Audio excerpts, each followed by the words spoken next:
اعوذ باللہ من الشیطان الرجیم، بسم اللہ الرحمن الرحیم۔ شروع اللہ کے نام سے جو بڑا مہربان اور نہایت رحم فرمانے والا ہے۔ حضرت ابو عبد الرحمن حبلی بیان کرتے ہیں، میں نے عبداللہ بن عمر رضی اللہ تعالیٰ عنہ سے سنا، ایک آدمی نے ان سے سوال پوچھا، کیا ہم مہاجر فقراء میں سے نہیں؟ عبداللہ نے اسے فرمایا، کیا تمہاری بیوی ہے جس کے پاس تم رات بسر کرتے ہو؟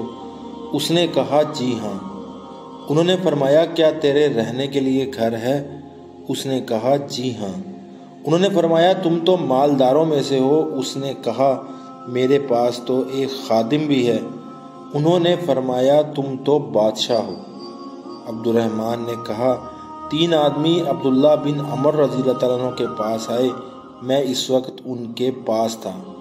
انہوں نے کہا، ابو محمد، اللہ کی قسم ہمارے پاس کچھ بھی نہیں، کوئی خرچہ ہے نہ سواری اور نہ ہی ساز و سامان۔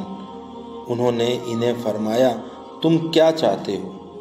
اگر تم کچھ چاہو تو تم ہمارے پاس آنا، اللہ نے تمہارے لیے جو میسر فرمایا وہ ہم تمہیں عطا کریں گے، اور اگر تم چاہو تو ہم تمہارا معاملہ بادشاہ سے ذکر کریں گے، اور اگر تم چاہو تو صبر کرو، کیونکہ میں نے رسول اللہ صلی اللہ علیہ وآلہ وسلم کو فرماتے ہوئے سنا، مہاجر فقراء روز قیامت مالداروں سے 40 سال پہلے جنت میں جائیں گے۔